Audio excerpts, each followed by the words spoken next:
T.H.A.D, 7-Day Roguelike Edition. Or, I suppose, in the less constrained naming, True Heroes Always Die, 7-Day Roguelike 2013 Edition. Hey guys, Game Hunter here, and as a matter of fact, we're playing a game from the 7-Day Roguelike Challenge of 2013. And also, the name of the person who made this game, I completely forgot how somehow, is Mojo. Well, I guess it's not the name. It's the alias, the nick of that. But anyway, it's not full screen, thank you very much.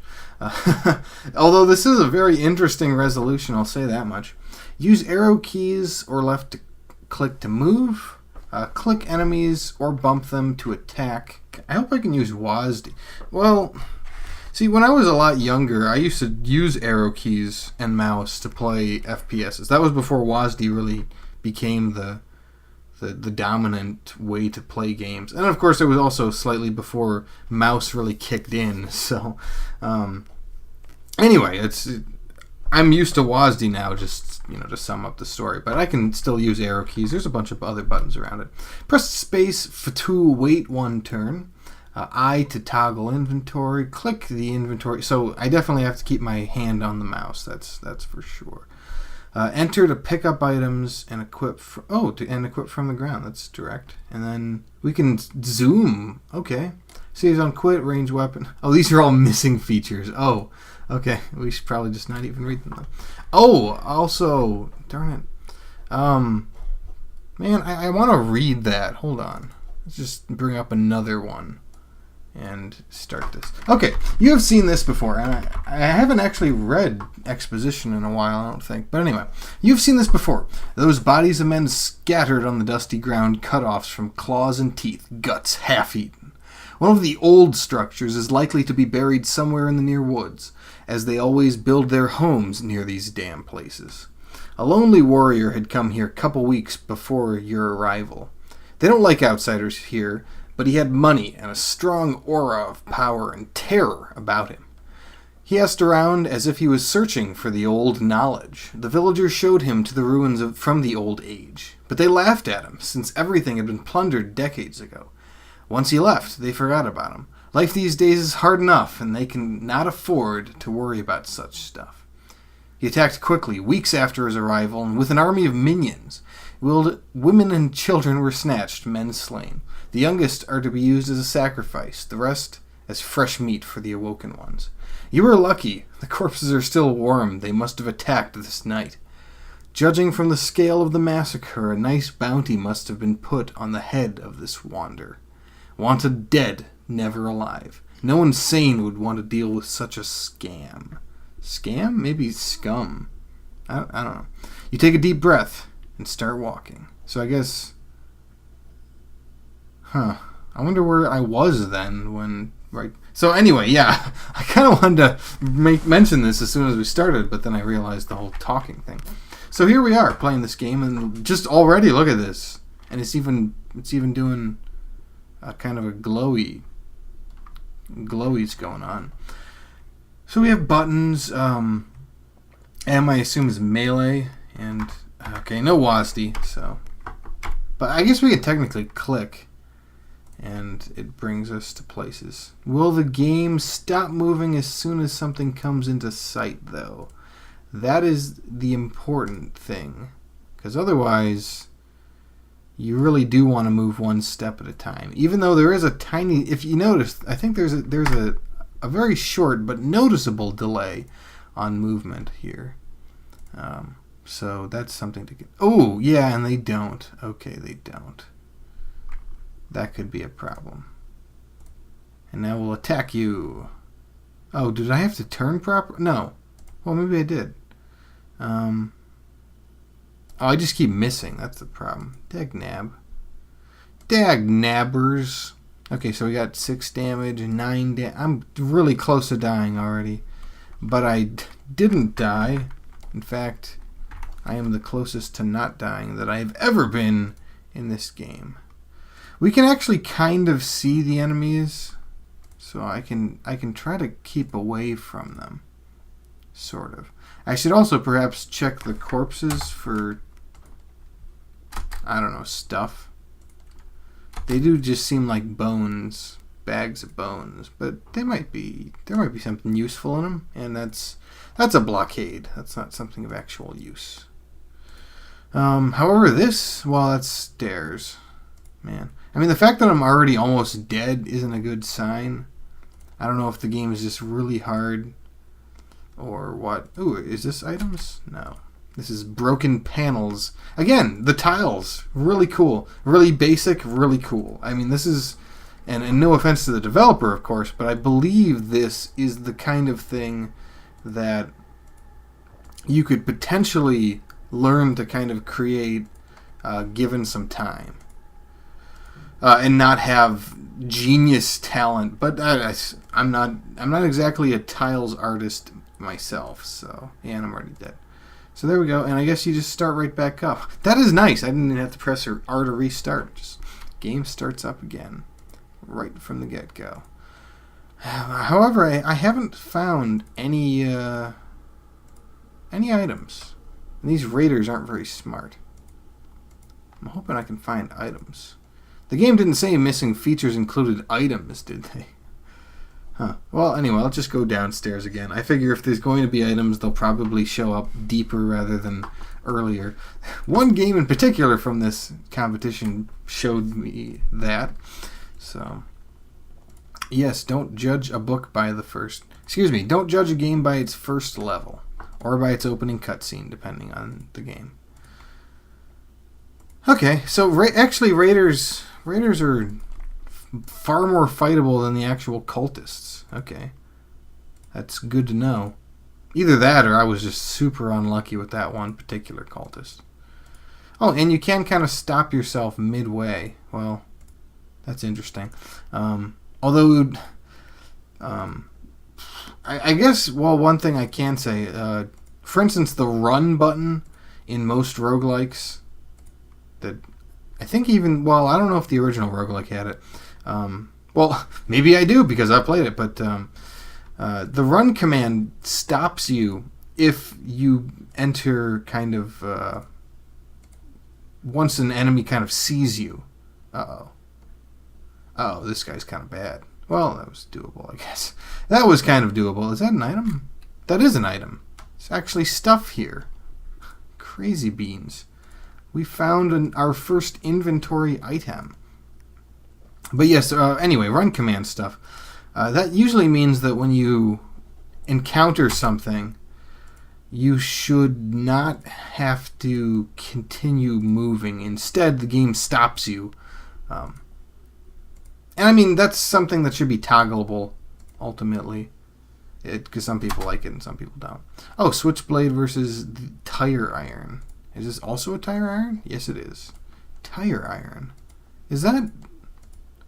What's the... Oh, crap. Well, I guess it didn't hit me, so that worked out anyway. Dude, the tire... I don't even know what a tire iron is. It sounds either the axle that a tire would go on, or perhaps... Okay, it's good that I'm dealing a lot more damage now. Or perhaps something that is used to remove tires from a car or vehicle. It might even predate automobiles. It might be more of, horse and buggy sort of fixies. Alright, so with the tire iron, I should be a lot more potentially fighting. Okay, good. Thank goodness. I actually have to use these now. The patch of bandages only heals for 2. Alright then. Yes. Sure, why not? Let's go with that. Combat knife. Tire iron is surprisingly better. I would have... Maybe it's just because tire iron is simple to use and a combat knife kind of requires actual combat experience. Oh, come on. Kill that awaken minion. The minion of awaken. Also... Oh, is it just that you always see light coming from the stairs? Huh. Interesting.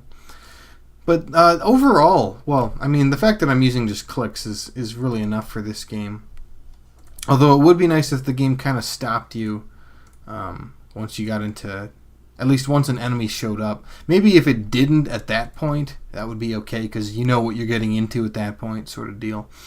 But I don't mind it. So I've played Doom the roguelike. Although the mouse for that, crap. Double crap. I think. Oh, I leveled up somewhere. I'm like, yeah. Because I got 12 HP now. Unless the patch of bandages increased my max HP and I wasn't even paying attention. So yeah. That is what's going on there. Uh-oh, it's a Raider of the Lost. Wow. Wow.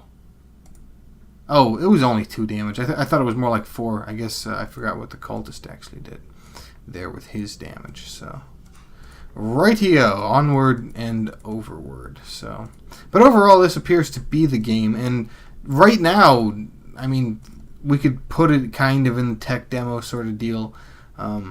If only because the game has some real nice polish on it in certain aspects and requires, for instance, all the missing features that were mentioned by the developer in the very beginning. So, technically speaking, if we wanted to say that this is a tech demo, there are a number of other games that also fit that quality in that they are very bare bones roguelikes. But wait, is my experience is that on purpose? My experience is still the same from the last time I died. I guess I could imagine that. That's an interesting way to do a roguelike, is that you kind of... Let's see if this pathfinding works. That you accumulate experience through death, but you always have to start back at the very beginning regardless. That's interesting. I kind of like that almost. At least as a potential for a mechanic. I don't know if it was intended in this case, but I could see that being something. I could see that having a use in it. Come on, don't miss all the time. I died. Yeah, but I still have the experience, so that's kind of cool. Again, I don't know if that's intended, so. But this seems to be the overall game in and of itself. There might be more weapons and maybe some cooler items, but it is just, with the essence of dungeon crawler. And it doesn't really seem to have a mechanic gimmick, which, I don't know. The aesthetic's amazing, but you really need some kind of something to make the game stand out. And of course, I think ranged attack alone, using this particular mouse clickiness would be enough, at least to root itself in the proper. And of course, this cultist, they're not very good at noticing. I noticed that they don't notice that me noticing. But it seemed like you could do a lot with this. Okay, and he finally turned around, smart enough to do that. And you're dead. You did. And I only have 10 HP again. But I have the same experience that I did before. I'm not paying enough attention. You guys can yell at me about that for all that's worth. But I would check this game out if only just because the UI is nice. And, I mean, I could just keep this inventory thing up all day. It doesn't really get in the way, so. That's very cool. Were there any other buttons I forgot? I think that was it, because there's no M for map.